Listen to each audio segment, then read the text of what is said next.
Graça, paz, misericórdias sejam multiplicadas da parte de Deus Pai e do seu bendito Filho, nosso amado Senhor e Salvador Jesus Cristo. Amém? Amém.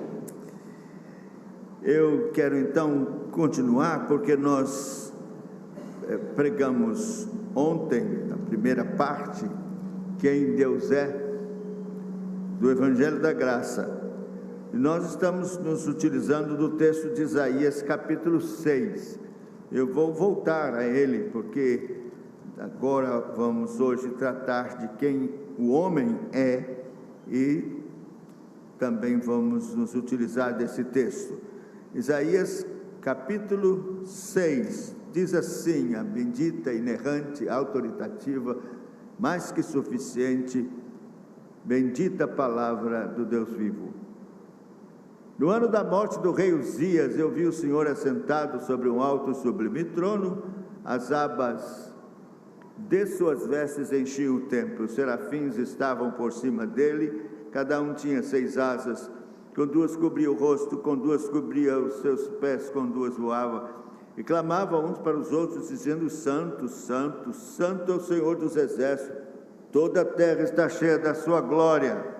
As bases do limiar se moveram, a voz do que clamava, a casa se encheu de fumaça. Então disse eu: ai de mim, estou perdido, porque sou homem de lábios impuros, habito no meio de um povo de impuros lábios, meus olhos viram o Rei, o Senhor dos exércitos. Até aqui que Deus aplique sua palavra bendita ao nosso coração. Vamos orar. Ó Senhor, nós não merecemos nada, não merecemos que o Senhor nos abençoe, não merecemos que o Senhor nos salve, não merecemos nada, somos indignos, miseráveis pecadores. Mas Senhor, nós imploramos por Tua graça e misericórdia, que Tu volvas o Teu olhar para nós, ó Deus, de compaixão, de perdão. Assim como já confessamos os nossos pecados, cremos no Teu perdão, agora, Senhor, que Tu queiras, por Tua bondade, nos ensinar pela Tua palavra. Está escrito: sereis ensinados por Deus. Concede ao Teu servo que fala contigo a graça de ser fiel na exposição da Tua palavra, e pedimos em nome do Senhor Jesus aquela manifestação de Espírito e poder, operando, Senhor, nas vidas, nos corações. Só o Senhor pode nos convencer do pecado, da justiça e do juízo. Tem compaixão, faze isto, Senhor, em nome de Jesus. Amém. No Evangelho moderno que temos ouvido e até pregado, infelizmente, por um bom tempo, costumávamos simplesmente dizer, e ainda a gente ouve isso: todos pecaram, destituídos estão da glória de Deus. Você é um pecador, todos pecaram. E ficamos nisso, e as pessoas não tinham a dimensão do quanto eram pecadores. E na verdade muitos não têm, e mesmo dentro das igrejas, nós temos hoje pessoas frutos desse evangelho light, que simplesmente sabem que são pecadores, mas isso não é vantagem. Se você encontrar na rua qualquer um passando, sei, você é pecador? Eu sou pecador. Mas o quanto você é pecador? Esse é o problema. O quanto você é pecador? Isso é difícil de responder, porque, especialmente nós, da nossa carne, somos indulgentes, nós sempre estamos justificando e não conseguimos ver a miséria que existe em nós. Se você for fazer um esforço, talvez você encontre 4, 5 pecados, e não graves,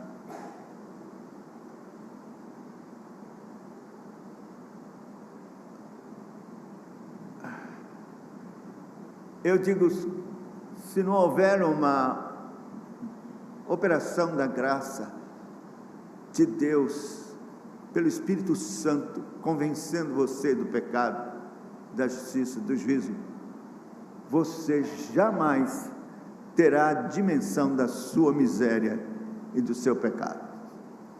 Só uma obra graciosa, sobrenatural, do Espírito Santo, para abrir os seus olhos e convencer você do pecado. E é o que nós esperamos na pregação do Evangelho da Graça que aconteça. Para isso, claro, temos que usar os meios que a palavra de Deus nos concede, a própria palavra de Deus, especialmente o padrão da lei de Deus perfeita, que sendo exposta diante de nós, nos faz ver o quanto somos pecadores.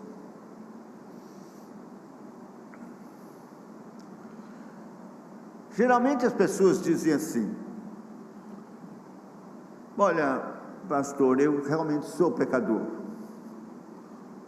eu sou um grande pecador, eu posso admitir isso, mas tem gente pior do que eu nunca matei, nunca estuprei, nunca, algumas senhoras, moças podem dizer, nunca vendi meu corpo, nunca adulterei, nem me prostituí, não vivi uma vida devassa.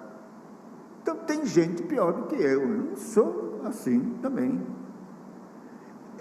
Isso é próprio da nossa carne fazer isso. Mas eu lhe digo, quando o Espírito Santo de Deus visitar você e abrir os seus olhos e lhe convencer do pecado, você vai dizer: eu não só sou um grande pecador, eu sou o pior de todos, o maior de todos.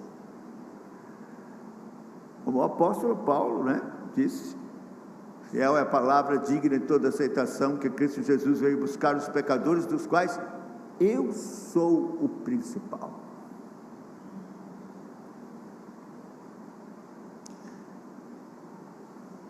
E foi assim com todos aqueles que de fato experimentaram, dentro da pregação do Evangelho da Graça, a exposição do que verdadeiramente nós somos, pela palavra de Deus. Então vamos começar. Eu espero que o Espírito Santo possa lhe abençoar através dos textos e visitar-nos nesta manhã com uma verdadeira convicção de pecados. Eu diria, convicção profunda de pecados. Então você precisa compreender, em primeiro lugar, que você é pecador, nem tanto pelos pecados que você comete, você é pecador pelo estado de pecados que você herdou na condição de filho de Adão. Tem se excluído isto que é absolutamente necessário quando se prega sobre o pecado, o que nós chamamos de pecado original.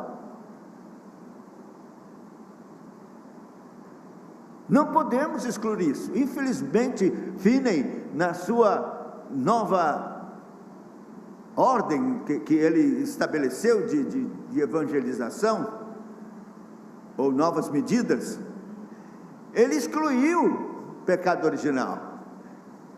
Como um bom pelagiano, ele achava que todo mundo nascia como Adão, na mesma condição.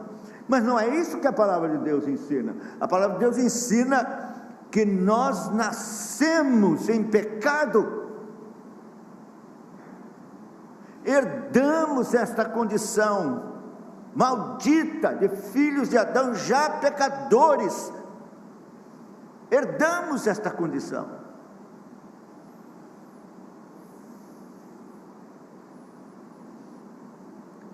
O salmista diz: em pecado me concebeu minha mãe. Mas o Salmo 58, eu acho que é o salmo que mostra claramente esta condição. Quando é que nós começamos na corrupção do pecado de Adão? Fala no versículo 3 do Salmo 58: desviam-se os ímpios desde a sua concepção, nascem e já se desencaminham proferindo mentiras. Quando é que começa? Desde a concepção. É ali, na concepção, no ventre, na junção do gameta masculino com o óvulo, é ali que é imputado o pecado de Adão, na concepção. A Bíblia diz: por um só homem entrou o pecado no mundo, pelo pecado a morte, e a morte passou a todos os homens, por um só homem, Adão. E o que significa esta condição, este estado de filho de Adão, de pecado original? Significa que você está absolutamente contaminado com todo tipo de miséria e de pecado, dos piores e mais hediondos pecados que existem no mundo, estão dentro do seu coração e já lhe contaminaram. Mesmo os bebês. É duro a gente pensar e admitir isso, né? Isso é possível, é inocente, nunca um bebê mamando está contaminado. A estutícia está lá no coração da criança. Eu sempre lembro de J.C. Ryle, que quando visitou uma mãe que tinha tido neném, ele como pastor foi visitar, ela o recebeu na porta e disse: "Ô pastor, venha ver o meu anjinho." Aí ele foi. Quando chegou lá, bonitinho, aquele bebezinho, ele disse: já conheci o seu monstrinho." Que é isso? Ele disse: mas é isso, porque a estutícia está lá. As mamães sabem já das bebês já querendo dar tapinha, fazendo já birrazinho no colo, né? A estutícia está lá. E contaminados mortalmente pelo pecado de Adão. As pessoas não precisam praticar o pecado para estar mortas, elas já estão contaminadas e mortas espiritualmente do ventre.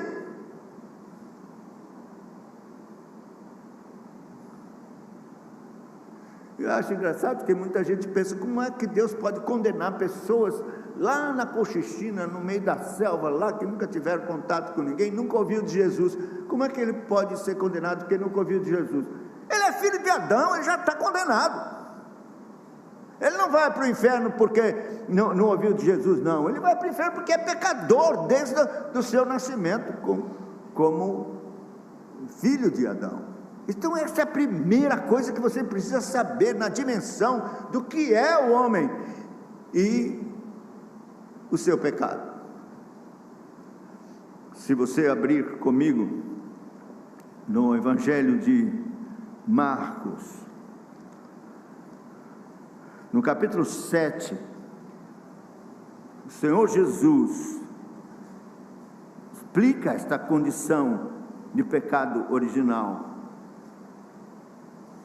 Verso 20, Marcos 7, verso 20, Jesus dizia: o que sai do homem, isso não contamina, porque de dentro do coração dos homens é que procedem os maus desígnios, a prostituição, os furtos, os homicídios, os adultérios, a avareza, as malícias, o dolo, a lascívia, a inveja, a blasfêmia, a soberba, a loucura. Ora, todos esses males vêm de dentro e contaminam o homem. Veja, Veja que ele não diz de dentro do coração de alguns homens, não. Ele diz de dentro do coração dos homens. É um termo genérico que inclui todos que estão aqui, grandes ou pequenos, bebês, velhos, homens, anciãos, pastores, presbíteros, todos, mulheres, jovencinhas, todos, de dentro do coração do homem, de todos, dos homens, é que procedem os maus desígnios, porque estão lá, subjazem lá dentro do coração. Eu nunca matei ninguém, mas você é um assassino em potencial, está dentro do seu coração essa disposição. Você nunca disse assim, eu tenho vontade de esganar aquele infeliz? Eu também, eu já disse. Está lá dentro. E às vezes a menor antipatia por alguém, especialmente dentro da igreja, é homicídio. O Senhor diz que quem não ama seu irmão é assassino. Então você veja, de dentro do coração procede os maus desígnios: prostituição, furtos, homicídios, adultérios, avareza, malícias, dolo, lascívia, inveja, blasfêmia, soberba, loucura. E todos esses males vêm de dentro e contaminam o homem. Então estamos contaminados, todos, do menor ao maior, contaminados pelo pecado que herdamos. E não adianta falar, Adão pecou e eu que pago o pato. Não adianta, porque foi estabelecido o princípio da parte de Deus, dentro da aliança, das obras, de que Adão representaria a humanidade. Ele é o cabeça federal. Assim ele pecou, todos pecaram, e o pecado invadiu o coração do homem em todas as suas formas e contaminou. E todos os que nascem filhos de Adão nascem à sua imagem e semelhança em termos de pecado. Então, em primeiro lugar, você é um pecador, filho de Adão. Você herdou o pecado original, está contaminado, e a condenação do pecado: se comerdes, certamente morrereis. Comeu, morreu, todos morreram, todos nós. Esta é uma condenação hereditária. Somos filhos de Adão, raça de Adão, e recebemos essa condição, quer você goste ou não, acha que é justo, que não é, isso aí não vai mudar nada. Esta é a verdade da palavra de Deus, e só pelo Espírito Santo que você não vai discutir, vai dizer: sou filho de Adão, miserável, pecador, contaminado com todas essas misérias, elas estão dentro de mim, me contaminaram, sou pecador, por causa do pecado original. Mas nós não só temos esses pecados latentes dentro de nós, mas nós praticamos o pecado, nós realizamos o pecado, nós nos tornamos transgressores da lei. Este é o problema, outro problema. Somos transgressores da lei. Pecado é a transgressão da lei.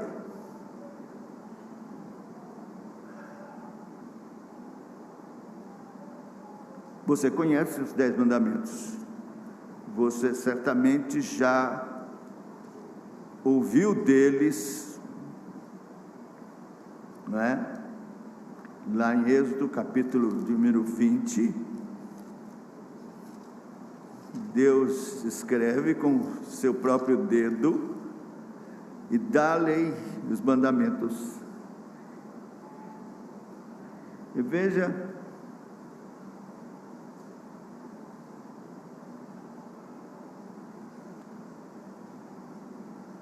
Então Deus falou estas palavras: eu sou o Senhor, Deus, que te tirei da terra do Egito, da casa da servidão. Não terás outros deuses de diante de mim. Esse é o primeiro mandamento. Não terás outros deuses diante de mim. Talvez você diga: eu não tenho outro Deus diante de mim. Eu por muito tempo jamais podia imaginar que eu estava pecando contra esse mandamento. Eu nasci, me criei na igreja, eu nunca tive outro Deus diante de mim. Que negócio é esse? Mas depois eu comecei a ver que tinha.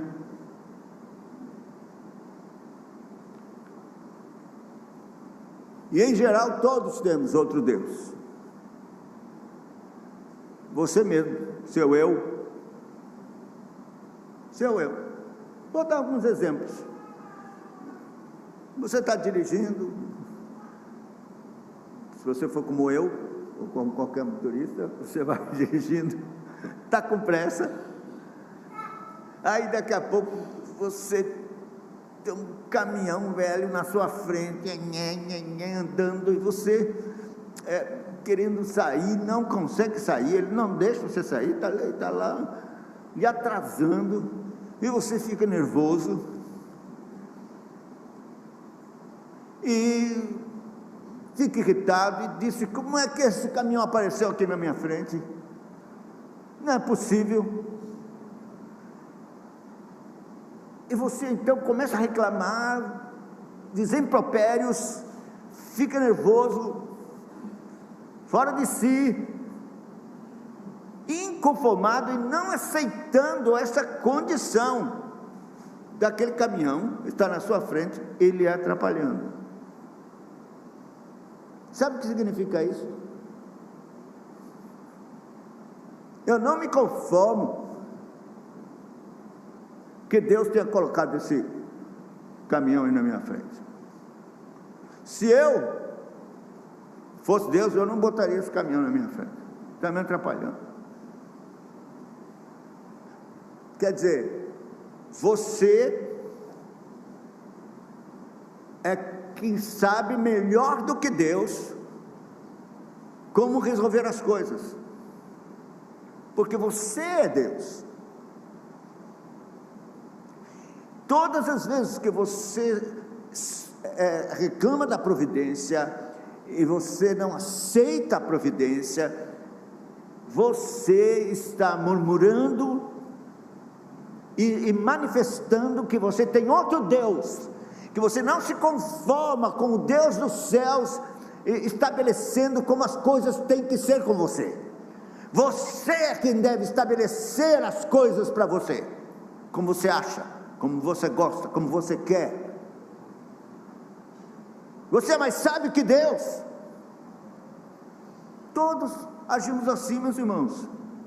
Não terás outros deuses diante de ti. Nós temos. Eu estou citando um exemplo, mas há muitas outras formas. Nós pecamos contra o primeiro mandamento, quando ficamos encolerizados, reclamamos, murmuramos, e não aceitamos as coisas como elas acontecem.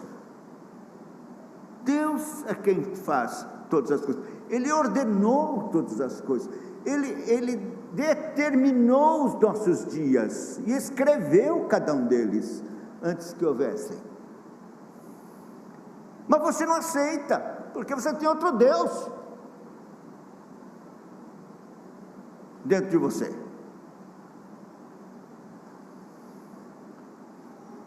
Não farás para ti imagem de escultura, sabe? Eu sou de tradição presbiteriana, protestante, eu nunca tive ídolo, e tem católicos que também não aceitam ídolos. Então pronto, esse aqui também não faço imagem de escultura. Mas esse mandamento é um mandamento sobre o culto. Ele é um mandamento de como adorar a Deus, o único verdadeiro. E esse é um problema, porque ele ensina que a adoração que devemos ao Senhor no culto público e também na nossa vida particular, no nosso culto doméstico, na nossa devoção ao Senhor, ela não pode ser carnal, ela tem que ser espiritual. Não há nenhuma outra forma de adorar a Deus, de comunicar a verdade de Deus, senão espiritualmente. Só há duas coisas absolutamente visíveis e que são materiais, que fazem parte do culto, que são os sacramentos: a água do batismo, pão e vinho. Só. O resto não existe nada. Nós adoramos em espírito e em verdade. Nossa adoração é espiritual. Mas nós insistimos em incluir no culto e na nossa devoção a Deus coisas carnais, materiais e visíveis.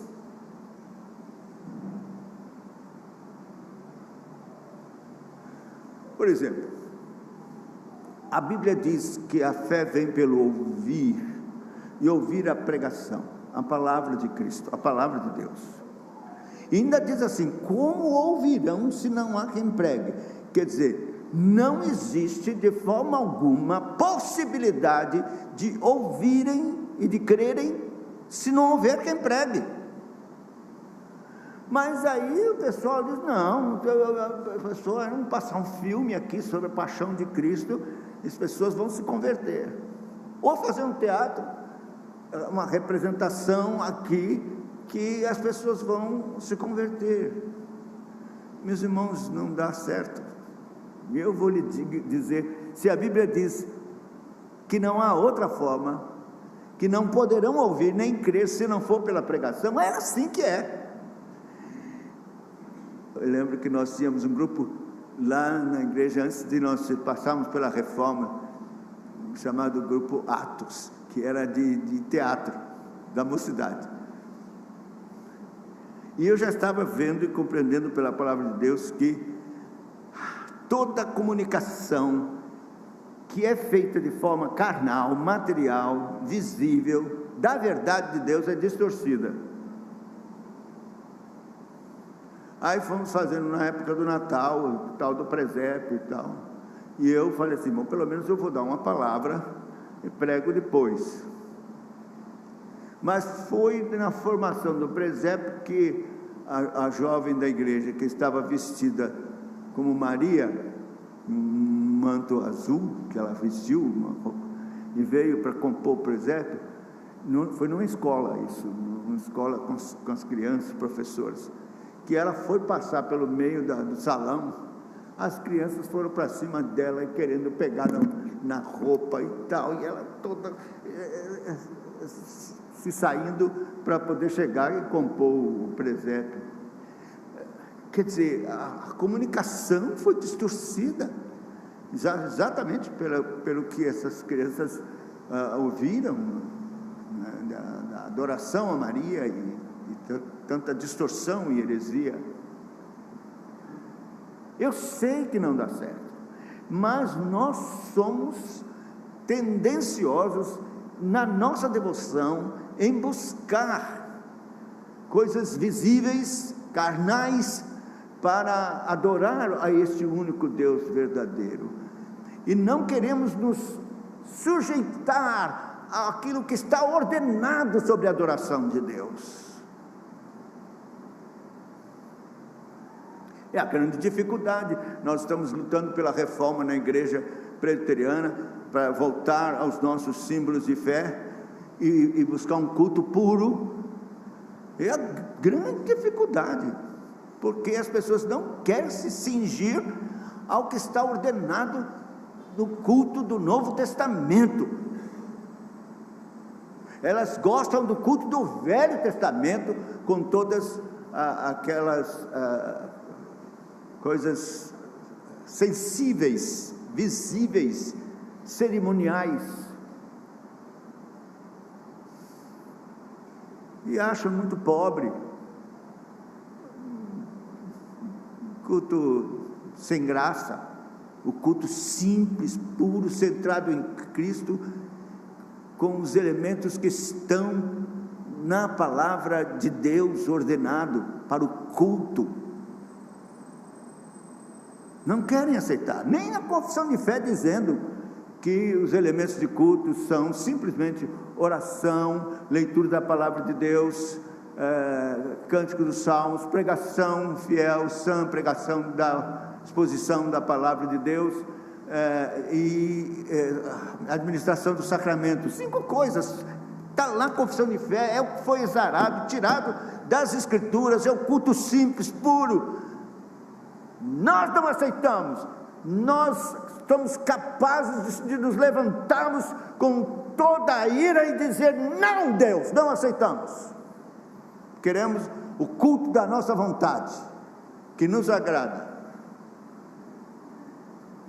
quando o culto é da vontade de Deus e que agrade a Deus.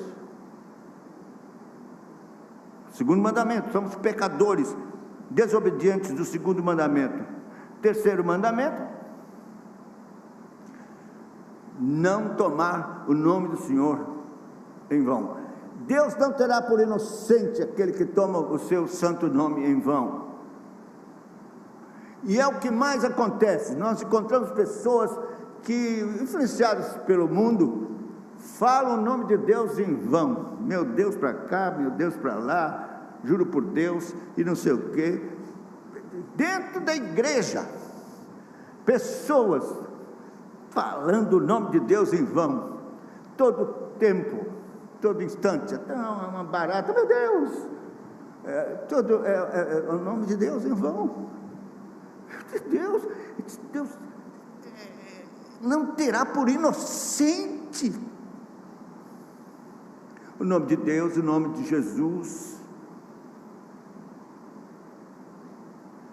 E não somente o nome de Deus, o que é feito em nome de Deus. Qual é o respeito, temor que você tem para com aquilo que é feito em nome de Deus? Por exemplo, esse culto agora, nós estamos aqui em nome de Deus. E se você se senta aqui de forma negligente, ouve de forma negligente, pensa em outras coisas, está longe, você está pecando contra o terceiro mandamento. E quando conversa outras coisas, não presta atenção no que está sendo falado, ou quando dorme, cochila, é pecar contra o terceiro mandamento, sim. Estou cansado, não dormi direito à noite. Faça esforço, se levanta, fica em pé na parede, tal. Eu estou aqui em alguma coisa que está acontecendo em nome do Senhor. Não posso tomar o nome do Senhor em Deus em vão. Mas é o que mais fazem. E também juramentos importantes, solenes, votos que são feitos, são quebrados. Foram feitos em nome do Senhor, se tomou o nome de Deus em vão, acabou, divórcio e tudo mais. Então o que mais nós temos é a culpa de pecarmos contra a santidade do nome do Senhor, que é tomado em vão na nossa geração. E quando não vem ao culto, troca por novela, ou por qualquer outra coisa, ou por qualquer outra atividade, você desprezou aquilo que estava sendo feito em nome do Senhor. Então pecamos contra o terceiro mandamento, muito. Quarto, o dia do Senhor, lembra-te do dia do Senhor? Eu acho que é o maior pecado da igreja hoje, é o dia do Senhor. As pessoas não aceitam que Deus deu 6 dias e um que é dele, que ele santificou, consagrou, e que não pertence a nós, pertence a ele, que não está no nosso alvitre fazer o que quisermos nesse dia, mas o que ele tem ordenado não nos pertence. É um dia em que devemos dizer: está consagrado, é santificado a Deus. Portanto, nós não devemos tocar no que é santo, e não podemos. Mas não, as pessoas pensam: vem domingo, tal, principalmente pela manhã, ao culto, cumpre o seu propósito, depois sai, volta. vai para assistir televisão, tal. Vai ter agora o final da Copa, acho que no próximo domingo. Os crentes, todo mundo vai ficar para assistir a Copa. E liga a televisão, assiste aí toda essa programação, vão a estádios, tal. Ter o seu lazer, o seu entretenimento. Quando volta à noite, se volta, fazem o que querem, compras, tal. É claro que existe aquilo que é essencial, isso Jesus ensinou, obras de caridade, misericórdia, necessidade, doença, enfermidade, nós temos que fazer, tirar a ovelha do buraco, isso é verdade, mas não é isso não, é desleixo mesmo, é desobediência, é transgredir a lei, é não aceitar e não se submeter ao que Deus ordenou. Esse dia pertence ao Senhor, deve ser santificado, é um dia de descanso, é um dia em que nós devemos entender que é o melhor dia, o mais deleitoso, é o dia da feira da alma, onde vamos à feira, o mercado santo de Deus, e compramos vinho e leite sem preço, tudo que é maravilhoso para a nossa alma. Dia glorioso, o dia do Senhor,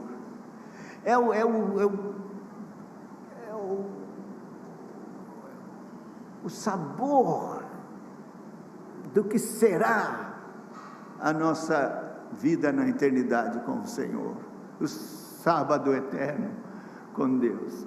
Mas as pessoas pecam, facilitam, profanam o dia do Senhor, desobedecem o 4º mandamento. 5º, que é honra teu pai e tua mãe, para que prolongue os dias, é o 1º mandamento com promessa. Meus irmãos, é triste, lamentável que nós tenhamos hoje gente que não suporta cuidar dos pais, ou da mãe ou do pai, que estão já bem velhinhos e que dependem de tudo, estão cansados, afinal de contas tem tanta coisa para fazer, e os velhinhos são um estorvo, uma dificuldade. Eu me lembro de alguém que dizia, que estava tomando conta da mãe, dizia: como é que está? E você aí e tal? Aí a pessoa dizia: eu estou aqui na prisão, eu estou no Carandiru. A resposta foi essa: porque estava tomando conta da mãe, não podia sair, tinha que ficar lá. Estou no Carandiru. Então, quer dizer, as pessoas não entendem, é um 5º mandamento, temos que honrar pai, mãe, cuidar deles até o fim. Um dia teremos que cuidar de nós, mas é um mandamento, o importante é que é um mandamento, e não só honrar pai e mãe, honrar as autoridades, ter honra e respeito, mesmo os políticos. É muito ruim a gente ter que orar por político que a gente sabe que é ruim, mas a Bíblia manda orar para as autoridades. Paulo, escrevendo para dar honra ao rei, era Nero, que depois cortou o pescoço dele. Como orar por Nero? Eu, esses dias, recebi um telefonema de uma irmã dizendo: pastor, eu posso fazer daqueles salmos imprecatórios para Alexandre de Moraes, para ele morrer? Não, eu estou falando a verdade. Eu disse: irmã, não pode não. São os salmos precatórios, inimigos de Deus. Mas ele não é inimigo de Deus? Sim, minha filha, mas a Bíblia manda orar por todos os homens, e nós temos que orar. Deus tem misericórdia da vida dele, e orar pelas autoridades. Eu sei que é difícil, mas é o 5º mandamento. Nós não temos respeito pelos mais velhos, pelos presbíteros, pelas autoridades constituídas, os diáconos, especialmente diáconos, é escrachado, é desprezado. Diácono é tido como alguém que é o zelador, tem que botar os bancos e fazer isso, fazer aquilo, botar água, é o serviçal. É um oficial da igreja, foi ordenado com imposição de mãos, todo respeito. E se ele falar alguma coisa, porque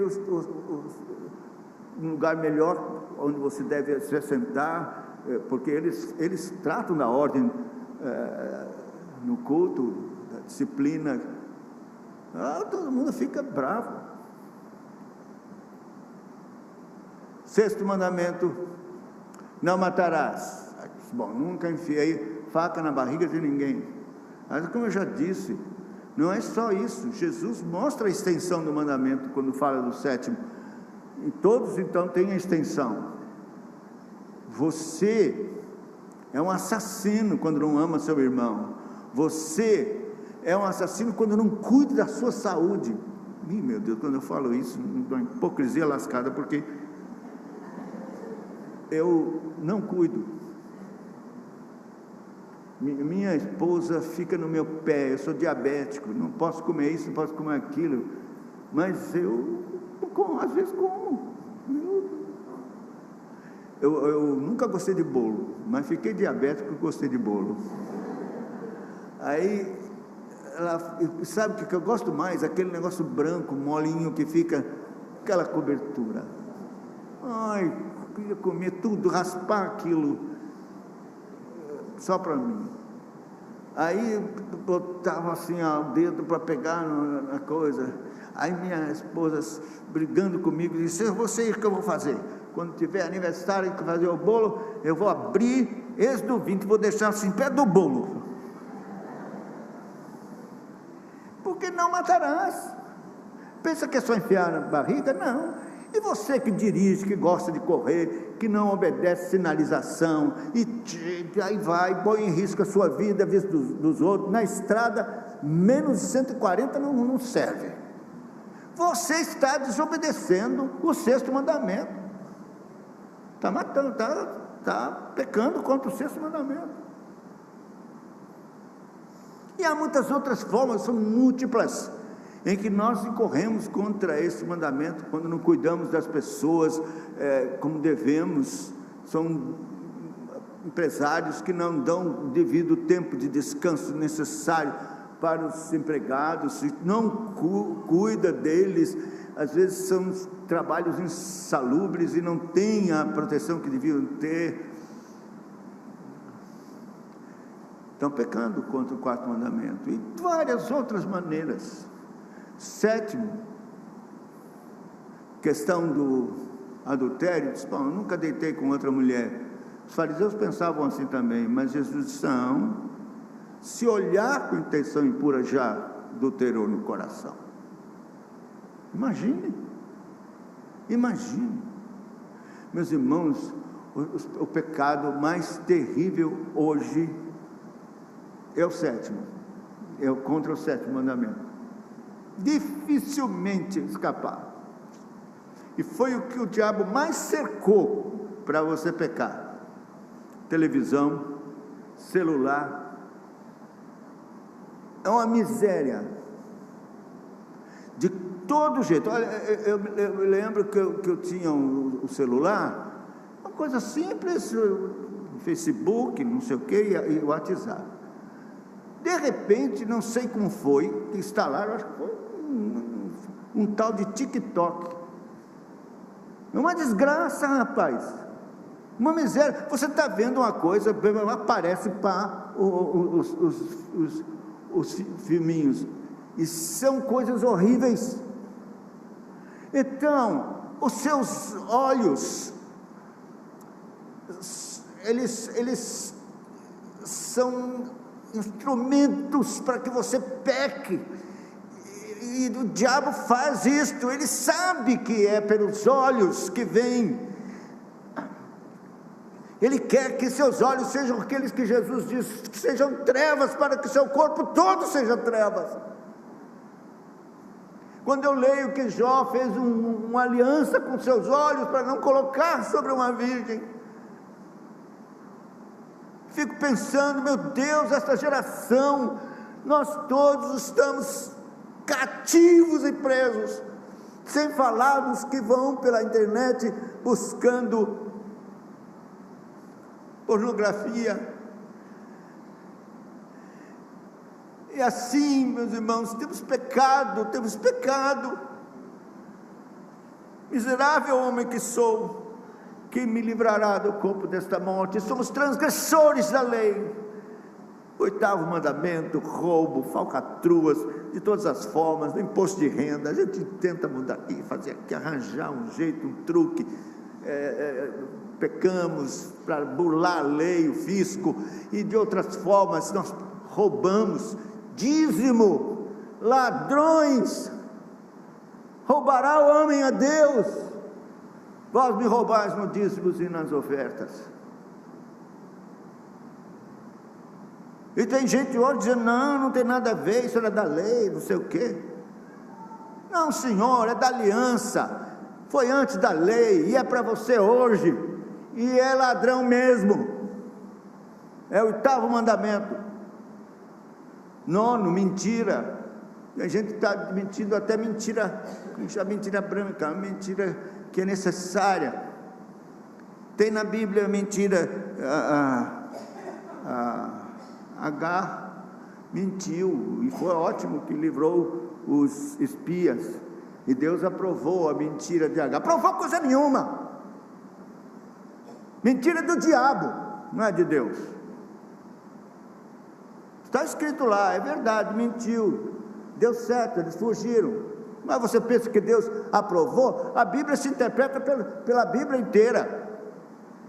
Como é que Jesus diz que a mentira é do diabo, que ele é pai da mentira, e mentiu desde o princípio, e aí admite mentira boa, mentira... Que conversa? Nada disso. Mentira é mentira, será sempre mentira, é do diabo e é pecado. É cobiça, falta de contentamento com aquilo que Deus tem dado, inveja, cobiçar a mulher do próximo, cobiçar coisas, insatisfação, tristeza por causa que não tem isso, não tem aquilo. São pecados, tudo, nós pecamos contra a lei de Deus, nós somos transgressores. Miserável homem que sou, ai de mim, que vou perecendo, sou um homem de lábios impuros, habito no meio de um povo de impuros lábios. Eu tenho que apressar, porque eu sei que eu pensei que ia ter mais um tempo para falar sobre arrependimento, mas estou com o tempo apertado. Eu quero apenas ler aqui o Romanos 3, que é uma radiografia espiritual de quem você é. Vamos fazer de conta que você foi a um médico,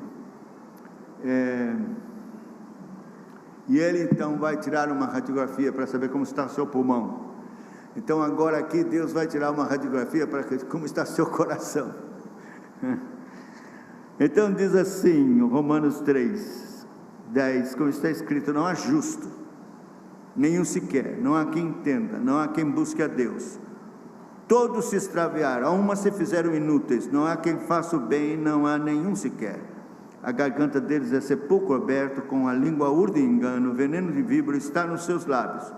A boca eles a têm cheia de maldição e de amargura. são seus pés velozes para derramar sangue.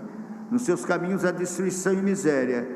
Desconheceram o caminho da paz. Não há temor de Deus diante dos seus olhos. Quando eu era mais jovem, que eu lia isso, eu achava, bom, não sou eu. Ele está falando aí certamente dessas pessoas horríveis. Eu não sou assim não, que é isso? Que garganta, sepulcro aberto, língua urdigando, veneno de víbora nos meus lábios, destruição e miséria, não é comigo não. Até que o Espírito Santo disse, é com você sim, é você, isso aí é radiografia do que você é, do que nós somos, ninguém escapa, isso é o que está dentro do seu coração, as misérias todas, tudo isso é o que você é, e é capaz de fazer. Só uma circunstância favorável e você vai descobrir quem você é. Lá em Salvador aconteceu uma coisa terrível. Era uma médica, uma senhora jovem, boníssima. Todos davam muito bom testemunho de caridade, coisas que ela fazia. Uma certa manhã, dois irmãos saem com uma moto, vêm dirigindo, ela sai da garagem, vai para o seu trabalho, consultório médico, e se encontram e deu uma fechada, eles se desequilibraram da moto e tal, e aí começou uma discussão, só não viu, não viu, não sei o quê. Aí o rapaz pegou o capacete dele e pá, deu com o capô do carro dela, pegaram a moto e saíram. Ela saiu atrás, possessa, com o carro e deu uma encostada neles, ele pá, bateram a cabeça lá no poste, morreram. A vida dessa mulher se tornou um inferno simplesmente. Ela foi presa, médica, julgada. Eu disse, não sei o que aconteceu comigo.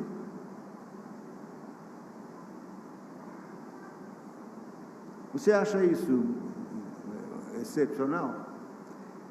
Pois podia acontecer comigo, com você. Todos nós temos um leão, um urso, um monstro dentro do nosso coração.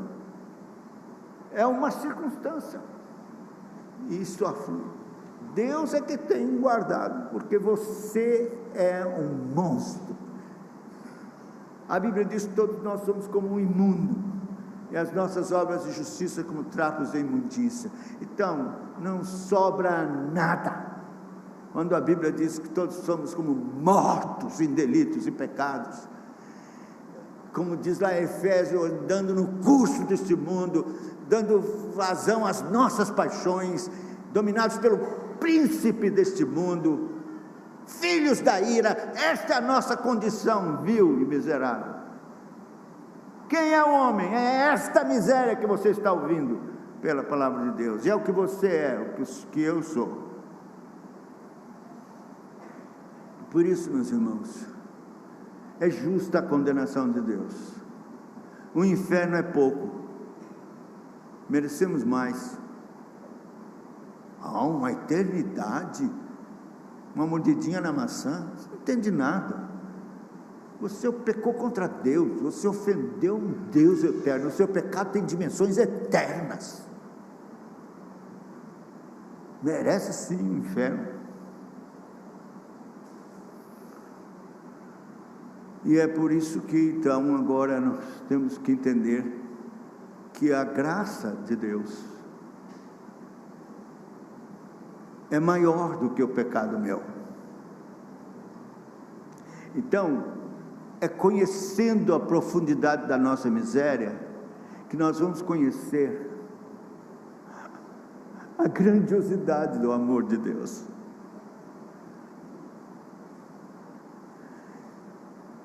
Não dá para explicar. Tão profundo e miserável é o nosso pecado, é o fosso onde nós nos encontramos, presos a estas práticas, aos pecados. E agora vem Deus, por sua graça, e envia o seu Filho.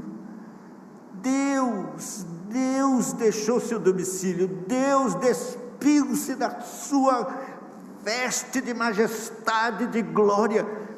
Deus se humilha, Deus se torna como homem, veste a nossa roupagem humílima, homem como você e eu, exceto no pecado, sem pecado, mas humilde, Deus que criou todas as coisas, agora é deitado como um bebê num coxo babado, num lugar mal cheiroso. Ele escolheu ser pobre, servo sofredor, sabe o que é padecer, não tinha onde inclinar a cabeça, escolheu sofrer, e foi até a cruz, e tomou o nosso lugar, sofreu humilhação, desprezo, cuspiram, bateram bofetadas. Eu sei que a gente vê Jesus junto com os malfeitores ali, recebendo todo aquele maltrato. A gente não tem a mesma visão que eu imagino os anjos, acostumados a adorá-lo. Santo, santo, santo é o Senhor dos exércitos, toda a terra está cheia da sua glória. E era Cristo que estava naquele trono. Isaías viu a glória dele, está escrito. Agora os anjos o veem ali, jogado de um lado para o outro, esbofeteado, cuspido, zombado, carregando ele mesmo uma cruz, como um malfeitor. Ele, o santo, o santo, o santo, e os anjos olhando e vendo. E quando ele está na cruz, com todas aquelas dores próprias da crucificação, mas dores muito maiores da alma, coisas que não podemos mencionar, de uma alma pura se tornando pecado, da segunda pessoa da Trindade sendo alijada, quando Deus lhe virou as costas, que foi ali numa comunhão tão santa da eternidade, quebrada naquele momento, por causa dos meus pecados, dos seus pecados. Os anjos olham e dizem: que amor, que é isso?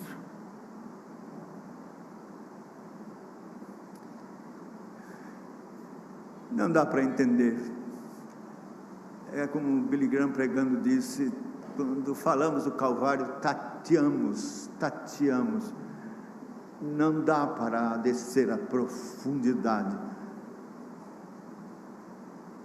tudo por causa do nosso pecado, tudo por causa da nossa miséria. Mas, meus irmãos, Deus é tão misericordioso e gracioso, quis salvar esses miseráveis pecadores como você e eu, e ordenou por sua graça um arrependimento. Quem sabe, noutra oportunidade, possa falar mais desse arrependimento, que é muito mais do que simplesmente dizer: Senhor, perdoa a multidão dos meus pecados. Os puritanos esperavam a ação de Deus. Na apresentação do que eu apresentei hoje, eles aguardavam a ação do Espírito Santo, quebrantando os corações pela palavra de Deus. A minha expectativa é que o Espírito Santo lhe conturbasse de tal maneira que você não só se sentisse o pior pecador, mas esperasse o que a Bíblia chama de tristeza segundo Deus, que produz arrependimento. que os puritanos chamavam de agonizar em arrependimento, e a nossa geração não entende, não sabe o que é isso. Mas era uma ação de Deus, e trazendo uma tristeza profunda, por ter ofendido a Deus, por tudo que você tem feito contra o Senhor, uma tristeza profunda, agonizar, quem sabe chorar mesmo, chorar, uma tristeza de morte, por ter pecado contra Deus. E então, aí vem o arrependimento. Os puritanos tinham isso. John Bunyan, que escreveu O Peregrino, agonizou 18 meses em arrependimento, antes de descansar na graça do perdão. 18 meses, cada dia um pecado diferente, o Espírito Santo aflorava na sua mente para ele chorar. John Owen, o príncipe dos pecadores, 2 meses agonizando em arrependimento. Ele era a inteligência máxima e a erudição maior dos puritanos, mas diz o seu biógrafo que nesses dias de enfermidade espiritual e agonia de arrependimento, ele não conseguia sequer escrever uma frase inteligível, tal a perturbação de espírito por convicção de pecado. Nós não sabemos nada disso. Nossa geração não aprendeu o que é a graça evangélica do arrependimento, essa obra, esse dom precioso de Deus, porque é Deus quem dá arrependimento, é Ele quem concede, e você não o terá por você mesmo. Interessante, Jesus diz: arrependei-vos, mas você não pode se arrepender. Morto em delícia e pecado, não vai se arrepender, a não ser que o Espírito Santo lhe convença do pecado e lhe dê o arrependimento. A Bíblia ensina que é a bondade de Deus que nos conduz ao arrependimento, é uma graça. Diz lá Timóteo, na expectativa que Deus lhes conceda não só o arrependimento, mas o retorno à sensatez. Quer dizer, é uma obra graciosa do Espírito Santo, que eu espero que Deus visite você com esse arrependimento. Um dia, quem sabe, você trabalhando, começa a chorar e nem sabe por quê. Tem que ir para o banheiro chorar, e se sentindo o pior e o mais miserável dos homens, e voltar a enxugar as lágrimas, lavar o rosto, e uma tristeza. Bem, eu não sei quantos dias, como, Deus é quem sabe como faz. A verdade é que o que nós ouvimos no Evangelho moderno não é verdadeiro arrependimento. Nós precisamos de uma visitação do Espírito de Deus, um grande quebrantamento, e começar a enxergar o pecado como ele é, na sua profunda malignidade. Nós somos uma geração alegrinha e que brinca com o pecado, brinca. A Bíblia diz tão claro: não comuniqueis com as obras infrutuosas das trevas, antes condenai-as. Mas nós assistimos aquelas coisas, nome de Deus em vão, novelas com prostituição, homossexualismo, lares destruídos, adultérios, tudo, piadas, achamos engraçadinho. Nós não estamos sensíveis como devíamos ser para reprovar as obras malignas que Deus odeia. Se queremos um avivamento, queremos mesmo que Deus levante a igreja, nós temos que passar por esse arrependimento, por esse quebrantamento.